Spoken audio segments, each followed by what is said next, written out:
पुत्र होते हुए भी हम सम्राट नहीं बन पाए तो किस काम का। राजा सगर ने सोचा अभी कम प्रसिद्ध है और भी प्रसिद्ध होना चाहते। तब उनके मन में एक विचार आया कि क्यों ना हम अश्वमेध यज्ञ करेंगे और उस यज्ञ में जैसे ही यज्ञ करेंगे तो हम तो प्रसिद्ध राजा हो जाएंगे, सम्राट बन जाएंगे। संसार में ना हमसे बड़ा कोई राजा होगा और ना ही हुआ होगा। तब राजा सगर ने अपने पुत्रों को बुलाया दरबार में और कहा बेटा हमारे मन में एक विचार आया है। राजा सगर के पुत्रों ने कहा कहो पिताश्री कौन सा विचार आया? बेटा हमारे मन में एक ये विचार आया है कि हम अश्वमेध यज्ञ करना चाहते हैं और यज्ञ करके हम इस संसार में अपना नाम प्रसिद्ध करना चाहते हैं, सम्राट राजा बनना चाहते हैं। अपने पुत्रों को बुलाकर जैसे राजा सगर ने ये कहा है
राजा सगर को बड़ी प्रसन्नता हुई क्योंकि हमारे पुत्र भी इस यज्ञ के भागीदार बने। हम तो प्रसिद्ध राजा हो जाएंगे, हमारे जैसा इस संसार में कोई राजा नहीं होगा, सम्राट बन जाएंगे। राजा सगर यज्ञ की तैयारियां करने लगे और रात्रि के समय जैसे ही दिन में यज्ञ की तैयारियां होती रही, एक अश्व को लाया गया, उसे सजाया। पहले जब यज्ञ होते थे तो उसमें कहीं अश्व छोड़ा जाता था, वो अश्व चारों दिशा में भ्रमण करके सुरक्षित जैसी लौट आए तो समझ जाओ कि संसार में ना तो उनसे बड़ा कोई राजा है और ना ही होगा। तभी राजा सगर ने एक अश्व को सजाया और रात्रि के समय में उसे जाकर घमसान में बांध दिया। बोले सुबह होते ही यज्ञ का कार्यक्रम फिर से आरंभ हुआ, लेकिन रात्रि में हुआ ऐसा, ये खबर लगी महाराज इंद्र को कि राजा सगर अश्वमेध यज्ञ करना चाहते हैं। अगर उनका यज्ञ संपूर्ण हो गया तो समझ जाओ कि तुम्हारा स्वर्ग तो तुमसे छिन ही जाएगा, क्योंकि उनके 60,000 पुत्र हैं और संभवतः राजा सगर का यह यज्ञ संपन्न ही हो जाएगा। इसलिए महाराज अब तो तुम अपने स्वर्ग की छोड़ने की तैयारियां करो। महाराज इंद्र को बड़ी चिंता हुई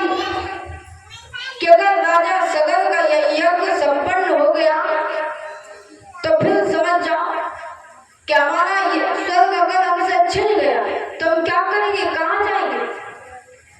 इंद्र ने सोचा कि हम तो ऐसा होने ही नहीं देंगे, हम इस यज्ञ को किसी प्रकार से रोकना, ये संपन्न ही ना होने पाए। लेकिन राजा सगर जो थे उन्हें तो पता नहीं था कि इंद्र क्या करने वाला है, और यज्ञ की सलाह राजा सगर को किसने दी थी, नारद जी ने। नारद जी क्यों यज्ञ करवाना चाहते थे, क्योंकि एक बार की बात, इधर जो नारद जी थे उनकी माता थी,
काय पक्षी, ओ पक्षी, कथा समझ में आ रही है?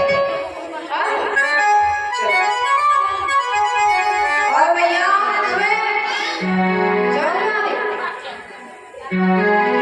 बताते जाना कि ऐसा तो नहीं कि समझ में ना आ रही हो, ना तुमसे पूछ ले।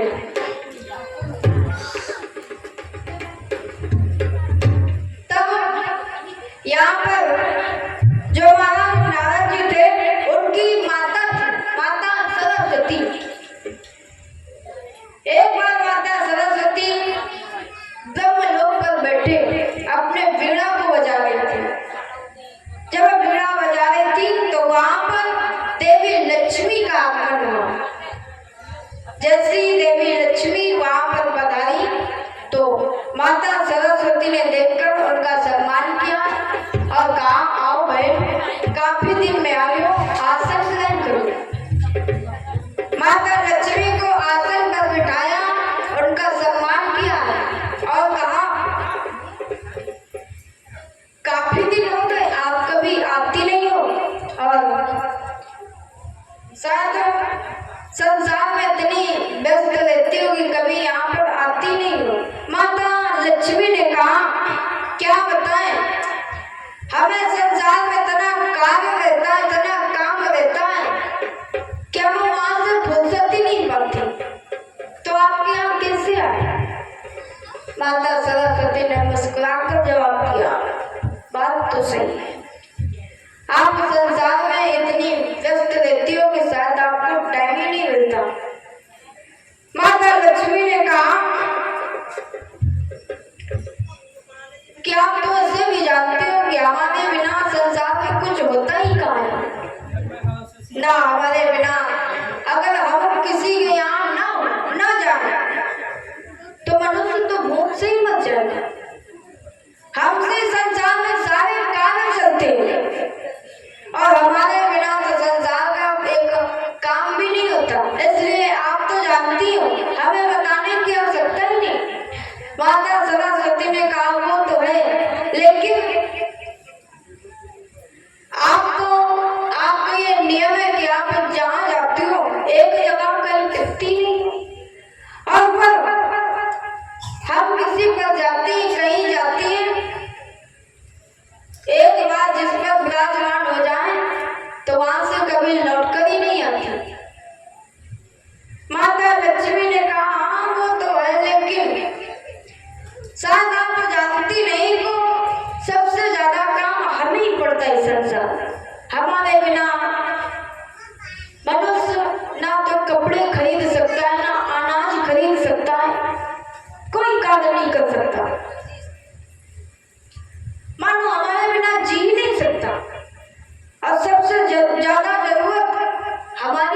है।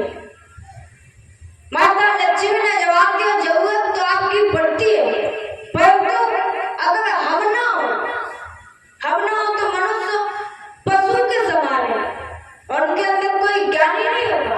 और जब ज्ञान नहीं होगा तो मनुष्य समझो एक पशु। लेकिन माता लक्ष्मी ने कहा, नहीं आप ऐसा क्यों करिए, हमारे बिना कुछ नहीं होता, हम महान हैं। माता सरस्वती ने कहा, महान तो तभी आप हो, आपका दिया हुआ धन मनुष्य तभी रख सकता है जब उसके अंदर ज्ञान हो। अगर उसके अंदर ज्ञान नहीं है तो आपको रख ही नहीं सकता। उसके अंदर ये ज्ञान ही नहीं कि ये है क्या, धन क्या चीज है। जब उसको इसका ही ज्ञान नहीं है तो आपको कैसे रख सकता। इसलिए मान तो हम ही है। और सबसे बड़ा मान वही होता है जिसके अंदर ज्ञान है।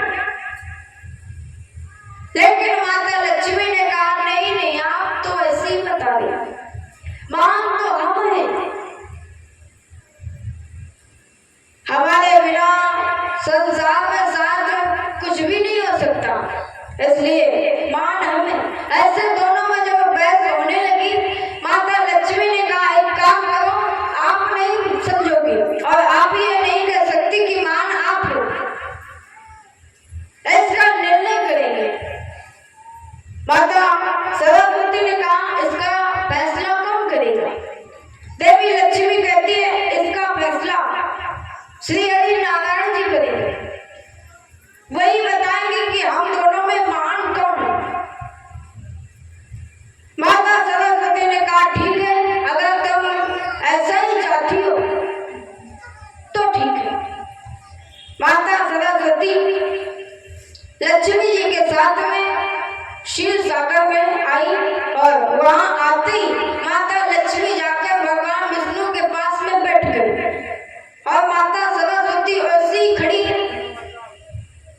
उन्हें ये देखकर और भी बुरा लगा कि देखो, ये हमें अपने साथ लेकर आई है और हमें बैठने को तक नहीं पूछा, आसन तक नहीं दिया और चुपचाप आकर बैठ गई।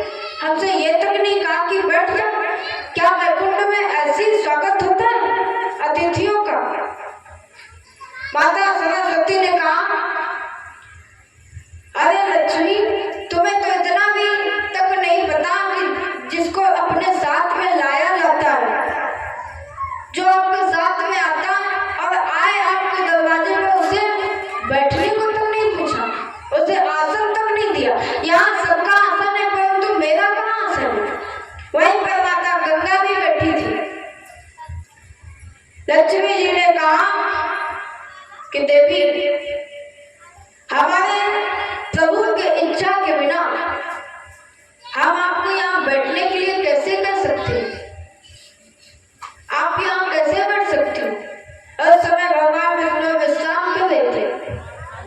माता सरस्वती ने कहा, अब हम यहाँ 1 मिनट भी नहीं रुकेंगे, आप इसी समय ये फैसला करो कि हम दोनों में महान कौन है। माता लक्ष्मी ने कहा कि इस समय हम ये फैसला नहीं कर सकते, क्योंकि भगवान इस समय विश्राम कर रहे और उन्हें जगाना उचित नहीं होगा। माता सरस्वती को बड़ा बुरा लगा कि ऊपर से यहाँ लेकर आई और हमारा इतना बड़ा अपमान किया, हमें आसन तक नहीं दिया बैठने के लिए। माता सरस्वती को जब क्रोध आया तो बीच में जो गंगा बैठी थी वो बोल पड़ी, कहने लगी, आप ठीक ही कह रही है माता लक्ष्मी, इसमें गलत क्या है। और वैसे भी आप तो जानती हो कि मान माता लक्ष्मी है, धन के बिना संसार में कुछ होता ही नहीं। और आपको क्या, यहाँ आसन की बात कर रही है, भगवान विष्णु के बिना, उनकी इच्छा के बिना यहाँ कैसे कोई बैठ सकता है। माता गंगा ने कहा, जो ही इतने वचन के माता सरस्वती कहती, अरे गंगा, हम तुमसे नहीं बात कर रहे, हमारा विवाद देवी लक्ष्मी से है और इसका जवाब आप क्यों दे रही हैं, वही इसका जवाब देंगे। गंगा ने कहा, अरे माता, जिसमें जवाब देने वाली बात क्या है, मान तो ऐसे भी हो गए।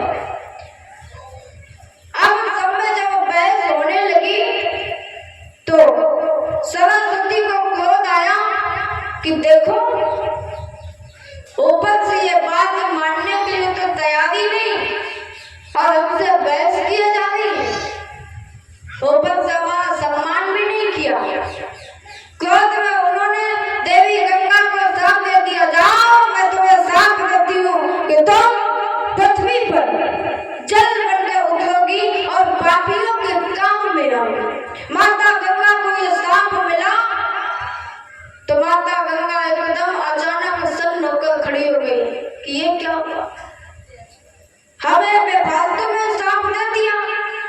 अरे हमारा तो कोई दोष भी नहीं था। गंगा ने भी कहा जाओ मैं तुम्हें भी सांप देती हूँ कि तुम भी एक सरस्वती नदी बनकर पृथ्वी लोक पर उतरोगे। जो ये सांप दिया, अब बची लक्ष्मी जी माता सरस्वती ने सोचा कि तुम्हारे ही कारण हमें सांप मिला, इस सब की जड़ तुम ही हो, तुम क्यों बचोगी। उन्हें भी सांप दे दिया कि जाओ मैं तुम्हें भी सांप देती हूँ कि तुम पृथ्वी लोक पर एक तुलसी नाम का पौधा बनकर उतरोगे। जो ये सांप दिया, अब तीनों ने आपस में एक दूसरे को सांप दे दिया। सांप देने के बाद में माता सरस्वती वहां से अंतर्ध्यान हुई और ब्रह्मलोक में उपस्थित हो गई। जो माता लक्ष्मी थी उन्हें बड़ा कष्ट हुआ कि हमें तो फालतू में सांप मिल गया, अब तो हम प्रभु से दूर चली जाएंगे। तब तक भगवान विष्णु के नेत्र खुले। उन्होंने कहा देवी क्या बात है, आप बड़ी चिंतित दिखाई दे रही हो।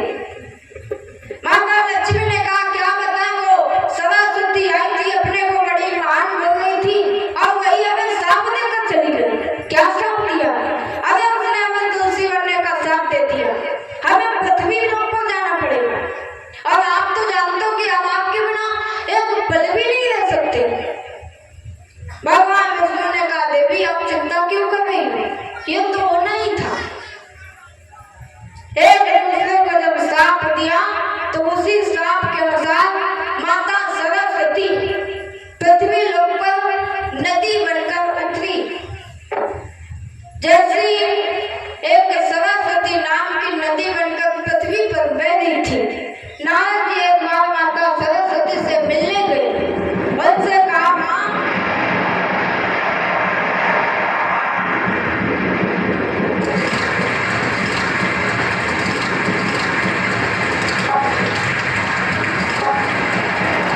नारद जी ने कहा माता आप ये बताओ कि आप यहाँ से कब हमारे साथ ब्रह्मलोक चलोगे। माता सरस्वती ने कहा नारद देवी गंगा के श्राप के अनुसार मैं यहाँ से तब तक नहीं जाऊंगी जब तक देवी गंगा का अवतार इस पृथ्वी पर नहीं हो जाता, और जब तक वो पृथ्वी पर नहीं आएगी तब तक मेरा यहाँ से मोक्ष नहीं होगा, मैं यहाँ से नहीं जा सकती। नारद जी को बड़ी चिंता हुई कि माता हमारी पृथ्वी पर रहती है, देवी गंगा आराम से यहाँ पर रह रही है, इसके लिए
विनाश के पैदा ऐसा कौन है जो घोड़ा के राजा ने आज्ञा दी पुत्र जल्दी जाओ और तिल तिल धरती ना बचे चोर पकड़ लिया। राजा सगल को जैसे सभा हुई जाकर के अश्व को देखा तो वहां पर नहीं था। उसी समय राजा सगल अपने पुत्रों के पास में पहुंचे और कहा, पुत्रों जाओ जाकर के अपने घोड़े को पता लगा, कोई अपना घोड़ा चोरी कर ले गया है। राजा सगर ने जो ही अपने पुत्रों को आज्ञा दी कि चारों दिशा में अपने अश्व को जाकर पता लगाओ कि कौन ले गया है और वो कहाँ है, उस अपराधी को तुरंत पकड़ कर लाया जाए। राजा सगर के पुत्रों ने यह समाचार सुना, कहा, पिताश्री आप चिंता मत करो, जहाँ कहीं भी हमारा अश्व होगा तो उसके साथ उस अपराधी को भी पकड़कर आपके चरणों में लेंगे। और जैसे ही घोड़े को पता लगाने के लिए चारों दिशा में 60,000 पुत्र चले गए। हम तो हर जगह ढूंढ रहे लेकिन कहीं अश्व का पता नहीं चल रहा। जब कहीं अश्व नहीं मिलता तो मिलकर पृथ्वी को खोदने लगे। जैसे ही पृथ्वी को खोदा तो उसमें न जाने कितने जीव जंतुओं की हत्या हुई। वही पाप पर लगता गया।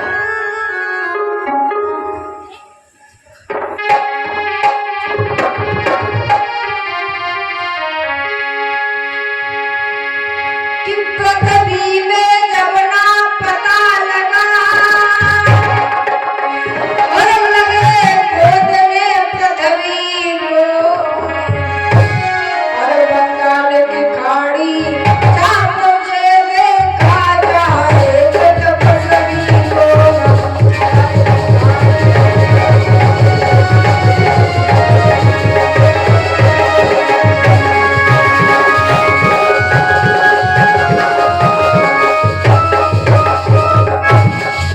जब पृथ्वी पर उस अश्व का पता नहीं चला तो उन्होंने पृथ्वी को खोदना आरंभ कर दिया।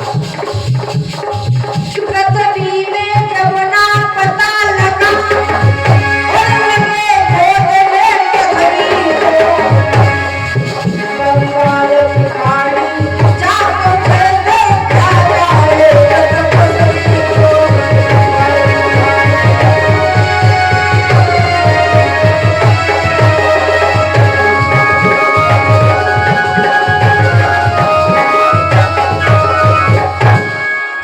इधर जब चारों दिशा में अश्व की तलाश करते रहे, कहीं नहीं मिला। पृथ्वी को खोदते खोदते बंगाल की खाड़ी में जाकर पहुंचे। जैसे ही वहां पर पहुंचे तो देखा एक सुंदर सा बगीचा।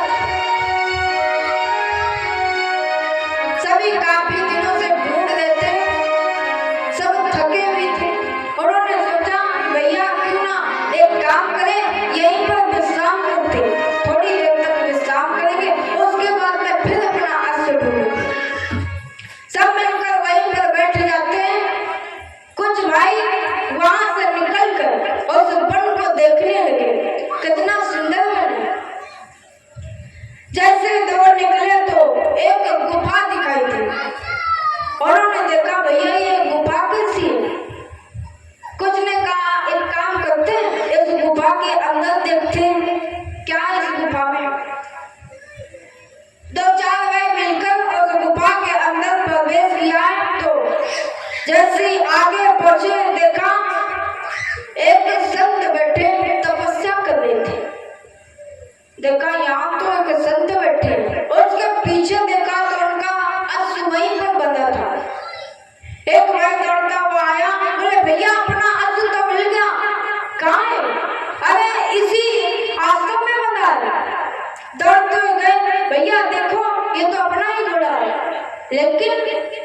यहाँ पर कैसे और इस संत के पास ये संत तपस्या कर रहा है, लेकिन हमारे घोड़े से इस संत को क्या लेना देना। अवश्य ये तपस्या नहीं कर रहा, नाटक किए बैठा। हमें देखकर नेत्र बंद कर दिए। सभी भाइयों को लेकर आए, बोले भैया अब घोड़ा ढूंढने की कोई जरूरत नहीं है, अपना अश्व मिल गया। जैसे तो गुफा में प्रवेश किया, बोले देखो ये अपना अश्व बंधा है, परंतु यहाँ पर कोई लाने वाला नहीं दिख रहा, शायद यही संत लेकर आया है। देखो कैसे हमें देखकर नेत्र बंद कर दिए, बड़ा एक जालू है। ऐसे हमारा यज्ञ देखा नहीं गया तो हमारा घोड़ा चोरी कर लाया।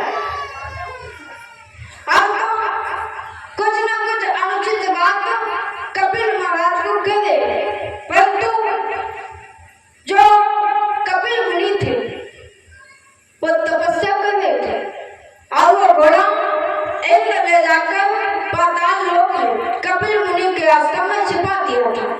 अब उन्हें तो पता नहीं था कि यहाँ पर क्या है।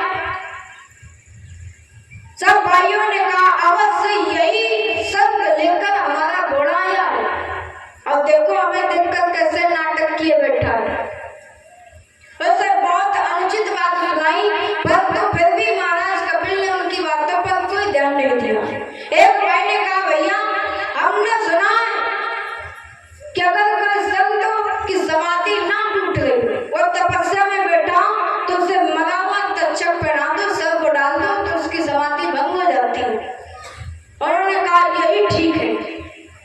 एक भाई गया और उसी वन में जाकर सर्प की तलाश करने लगा। संयोगवश वहां पर एक मरा हुआ तक्षक पड़ा था। उसे तीर के नोक से उठाकर राजा सगर के कपिल मुनि के गले में जैसे ही पहनाया है तो उनकी समाधि टूटी। जैसे उनकी समाधि भंग होती है तो उनके नेत्रों से अग्नि की ज्वाला निकली। जैसी अग्नि की ज्वाला निकलती उसमें 60,000 पुरुष जलकर भस्म हो जाते।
समाधि अगर कोई भंग करेगा या तोड़ेगा तो आपके नेत्रों से अग्नि की ज्वाला निकलेगी जिसमें जलकर वो भस्म हो जाएगा। उनके वरदान के अनुसार राजा जब महाराज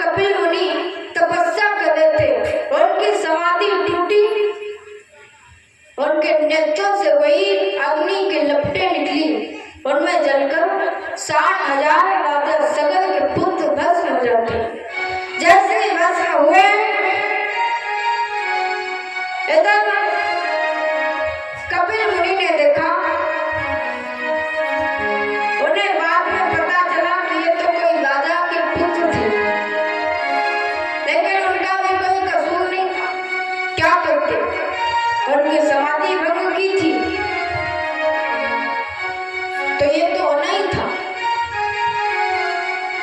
वैसे वो उन्हें अनुचित वचन कहते रहे, कुछ भी कहते रहे, उनकी बातों पर ध्यान नहीं दिया था, परंतु उन्होंने गलत ये किया था कि मरावा तक्षक पहना दिया।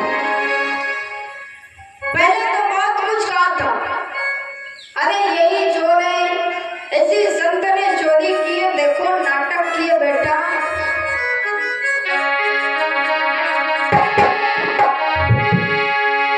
कि यही चोर है, चोर है, चोर है, यही चोर है,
रात्रि में जब विश्राम किया करती थी तो उन्हें बुरे बुरे सपने आते थे। भोजन करने बैठती, जो भी शुभ काम करती थी उसमें अशुभ हो जाता था। रानी केसरी बड़ी दुखी रहा करती थी, मन विचलित रहता था, पता नहीं ऐसा क्यों हमें लगता है जैसे कोई बहुत बड़ा गलत काम हो गया हो, हमारे साथ में बहुत बड़े घात हो चुका हो। रानी केसरी धीरे धीरे रहती रही, लेकिन जब उनके पुत्र लौट कर नहीं आए तो उन्होंने एक दिन महाराज सगर से कहा, जाकर प्रभु आप जानते हो, आपने अपने पुत्रों को तो बहुत पहले अश्व को ढूंढने के लिए भेजा था, लेकिन ना ही तो आपका अश्व आया और ना ही आपके पुत्र लौट कर आए। कितने दिन हो गए, आज तक उन्हें पता भी नहीं लगाया कि वो कहाँ हैं, कैसे सुरक्षित तो है और अश्व मिला या नहीं। राजा सगर ने कहा, देवी आप चिंता क्यों कर रही हो, अपने पुत्र इतने महान है, इतने बलशाली है कि उन्हें कुछ हो ही नहीं सकता। वो जहाँ कहीं भी होंगे तो अवश्य घोड़े को ढूंढ लेंगे और हमें उम्मीद है कि वो अश्व को लेकर ही वापिस आएंगे। लेकिन रानी केसरी ने कहा, प्रभु आप ये तो ठीक करे, एक बार बता भी तो लगाओ कहाँ है, कैसे है और अश्व मिला या नहीं। राजा सगर ने कहा, ठीक है, अगर तुम ऐसा चाहती हो तो हम ये पता लगवाते हैं कि कहाँ है अपने पुत्र। लेकिन राजा सगर के ये कहने के बाद में वो फिर से अपने राजपाट में लग गए। रानी केसरी को चैन नहीं आया, उन्हें लगा कि ये अवश्य ध्यान नहीं देंगे और हमारे पुत्र अभी तक लौट कर नहीं आए। रानी केसरी ने मन में विचार किया कि हम ही कुछ करते हैं। जो भी बड़ी रानी का पुत्र था महाराज असमंजस, उन्हें बुलाया। रानी केसरी ने कहा, बेटा तुम एक काम करो कि जो तुम्हारे भाई हैं तो तुम्हें तो पता है कि कितने दिन पहले अश्व की खोज में निकले थे, पर तुम अभी तक लौट कर नहीं आए। तुम जाओ, जाकर पता लगाओ कि अपने भाई हैं कहाँ और उन्हें अश्व मिला है या नहीं। तो असमंजस ने जवाब दिया, माता मुझे भी ऐसा लग रहा है कि इतने दिन हो गए भैया लौट कर नहीं आए, अवश्य कोई अनहोनी हो गई है।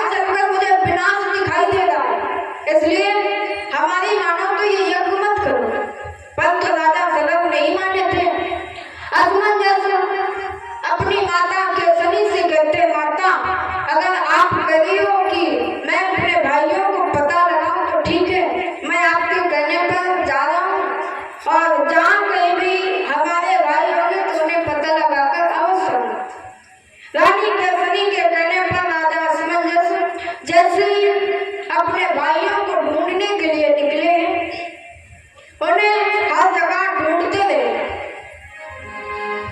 जब हर जगह ढूंढते परंतु कहीं उनका पता नहीं चला। धीरे धीरे ढूंढते ढूंढते वही बंगाल की खाड़ी पर जाकर पहुंचे। जैसे ही कपिल मुनि के आश्रम में पहुंचे तो देखा कि वहां पर सभी भाइयों की आत्मा भटक रही थी। उन्हें कुछ लगा कि जैसे यहाँ पर विचित्र लग रहा है, कैसा आश्रम है। आगे जाकर देखा तो एक तरफ से राख की ढेरियां पड़ी थी। असमंजस राख की ढेरियों को देखकर बार बार निहारते और फिर उन्होंने गिनना आरंभ किया कि अवश्य ये हमें कुछ ऐसा क्यों लग रहा है कि जैसे ये हमारे भाई हो और यही कहीं हमारे भाई हो। जब उन्होंने राख के ढेरियों को गिना तो 60,000 निकले। असमंजस को लगा कि शायद कुछ तो गड़बड़ है और यहाँ पर है कौन जिससे हम पूछ सके। आगे जब जाकर देखा महाराज कपिल मुनि बैठे थे। उन्हें प्रणाम किया। बोले महाराज क्या आपने 60,000 कुत्तों को देखा है? कपिल मुनि ने असमंजस से पूछा तुम कौन हो?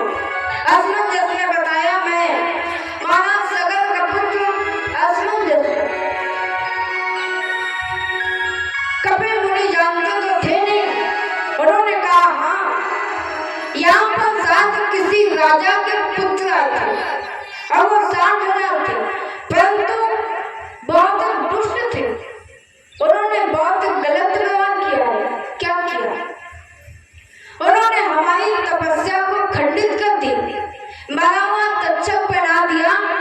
इसके द्वारा उन सबकी मृत्यु हो गई। हमारे आंखों से अग्नि की ज्वाला निकली, उसमें जलकर वो सब भस्म हो गए। साथ आप भी देख लो ये उन्हीं के राख की ढेरियां पड़ी हैं। जैसे असमंजस ने देखा कि ये हमारे भाई हैं, हमारे भाइयों की मृत्यु हो गई और वो भी इस प्रकार महाराज कपिल मुनि के द्वारा। उन्होंने कहा नहीं नहीं महाराज ऐसा कैसे हो सकता है? अरे हमारे भाई मर कैसे सकते हैं? नहीं नहीं उन्हें कुछ नहीं हो सकता। कपिल मुनि ने कहा बेटा अब इसमें हमारा भी कोई दोष नहीं है, जो होना था वो हो गया। ये आपके साथ भाई थे जो जलकर भस्म हो गए। अब तो असमंजस ने जो ही इतने शब्द सुने धड़ाम से जमीन पर गिर गए, फूट फूट कर रोने लगे।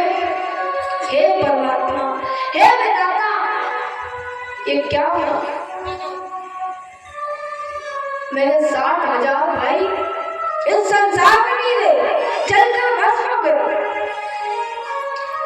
इतना दुख मैं कैसे सहन कर सकता हूँ? और अपनी माता केसनी को जाकर क्या जवाब दूंगा? क्या कहूंगा उसे कि आपके पुत्र संसार में नहीं है? अब तो वहां से उठने का मन भी नहीं हो रहा। असमंजस पड़े रोते बिलाप कर रहे प्रभु मैं क्या करूं? कैसे यहाँ से जाऊं? क्या कहूंगा? प्रभु आपने बहुत गलत किया। एक बार भी ये विचार कर लेते हमारे 60,000 भाई इस संसार में नहीं रहे। अरे एक पुत्र के मर जाने पर माता पिता जीवन भर दुखी रहते हैं। जब भी कभी याद आ जाती है हमेशा यही सोच कर उठते कि हमारा भी एक पुत्र था। लेकिन एक पुत्र के मर जाने से जब इतना दुख होता है जीवन भर उसे भुलाया नहीं जाता। फिर ये तो 60,000 थे। अगर माता केसरी को बताऊंगा जाकर तो सुनकर ही मर जाएगा, वो तो ये सुन ही नहीं पाएगा। असमंजस मां से रोते हुए किसी प्रकार लौट कर घर आए। उन्होंने मन में विचार किया, बताना तो पड़ेगा ही, अगर बताएंगे नहीं तो कैसे पता चलेगा।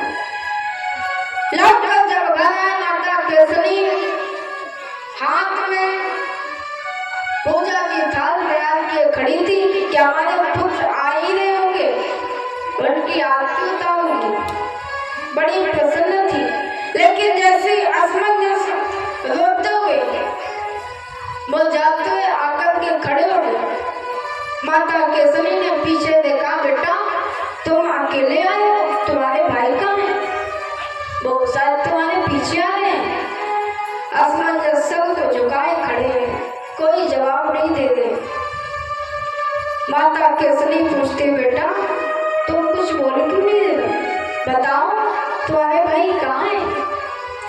वो ठीक तो है ना, आ रहे हैं?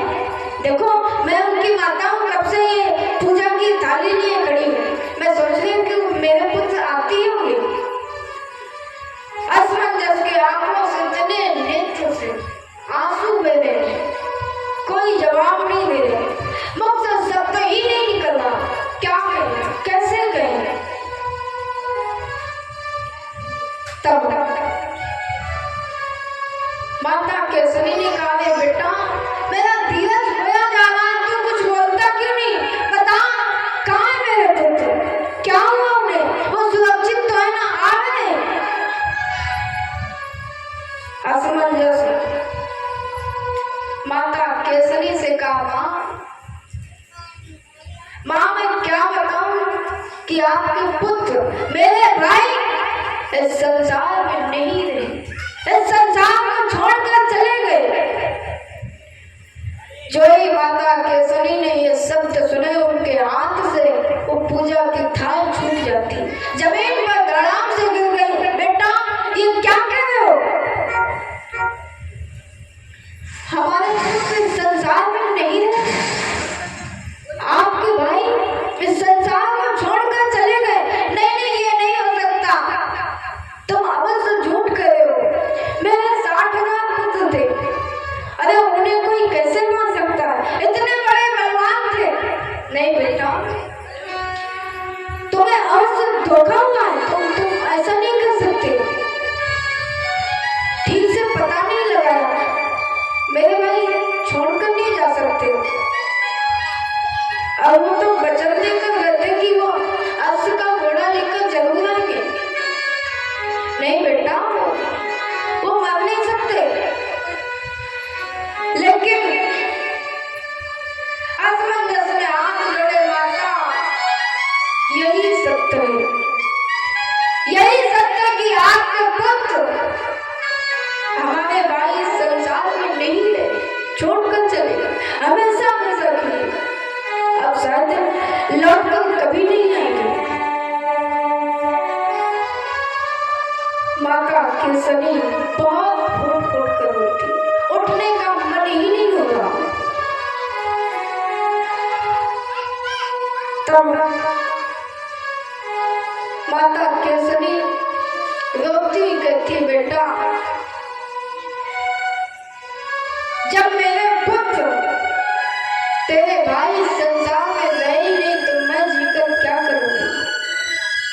अब तो मेरे जीवित रहने का कोई उत्तर ही नहीं बनता, कोई प्रश्न ही नहीं उठता। एक दो होते तो पीड़ा भी सहन कर लेती, लेकिन कितने परिश्रम से तब के द्वारा मैंने उन्हें प्राप्त किया था,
हम सबको छोड़कर चले गए।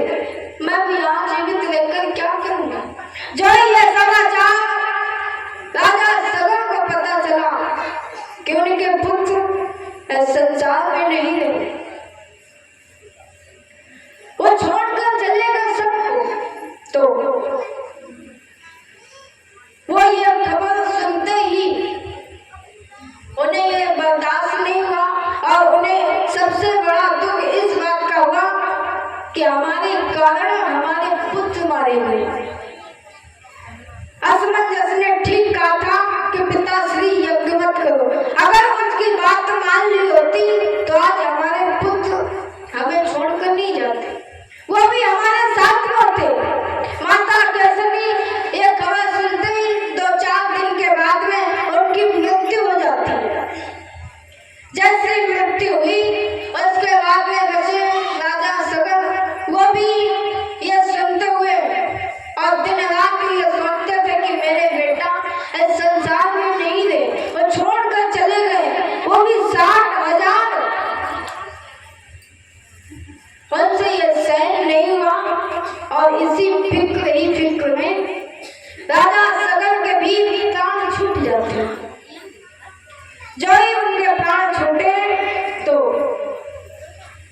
विधि पूर्वक महाराज राजा सगर का अंतिम संस्कार किया गया। हमको उस राजमहल में जो कुछ दिन पहले इतनी प्रसन्नता हुआ करती थी, बच्चों की किलकारियां गूंजती थी, आज उस राजमहल में चिक्कार उठ रही है। सभी की आत्माएं भटक रही थी। महाराज असमंजस, हम तो उस राजमहल में रहते जरूर थे, परंतु इतने दुखी रहते थे, अंदर ही अंदर टूटे जा रहे थे कि हे परमात्मा, हे प्रभु, मैं क्या करूं। अब तो मेरे जीने का उद्देश्य ही खत्म हो गया। मेरे माता पिता दोनों छोड़कर चले गए, भाई भी मेरे नहीं रहे। महाराज औरत मुनि थे, उन्होंने असमंजस को राजा भी बना दिया। बेटा, बिना राजा के ये राज्य बिगड़ जाएगा, यहाँ की सुविधा खराब हो जाएगी, इसलिए तुम इस राज्य को संभालो। असमंजस ने कहा, प्रभु, आप राजा बनाने की कह रहे हो? अरे मैं यहाँ रहना तक नहीं चाहता। मेरे माता पिता, मेरे भाई सब छोड़कर मुझे चले गए, अब मैं कैसे राजा बन सकता हूँ? ये तो सब प्रसन्नता का काम होता है। लेकिन महाराज औरत मुनि ने कहा, बेटा, मैं जानता हूँ कि तुम्हें बहुत दुख है, लेकिन फिर भी राजा बनना पड़ेगा। बिना राजा के प्रजा दुखी हो जाएगी और इस राज्य का सुख साधन में सब बिगड़ जाएगा, इसलिए तुम राजा बन जाओ। महाराज असमंजस को राजा बना दिया गया। राज्य पर तो बैठ गए, परंतु राज्य पाठ में उनका बिल्कुल भी मन नहीं लगता। दिन रात बस यही सोचते थे कि किसी प्रकार से हम अपने भाइयों का उद्धार करवा दें, उनका मोक्ष करवा दें, तभी हमारी आत्मा को शांति मिलेगी। हर जगह जहाँ जाते, जहाँ उनके पुत्र बैठते थे, वहां जाकर देखते तो उनकी चिक्कार सुनाई देती। रात्रि में जब सो जाते, सपने में उनके भाई आते, भैया हमारा मोक्ष करवाओ, भैया हम प्रेत योनि में चले गए, भटक रहे। असमंजस को बहुत दुख होता था। धीरे धीरे राज्य में तो रहते रहे। एक दिन उनका मन हुआ कि मैं गुरु के पास में जाकर उनके उद्धार के, उनके मोक्ष के लिए कोई उपाय पूछता हूँ, शायद गुरु ही इसका उपाय बताएंगे, तो मैं अपने भाइयों का उद्धार तो करवा ही सकता हूँ। असमंजस राज्य से निकल गए। जैसे महाराज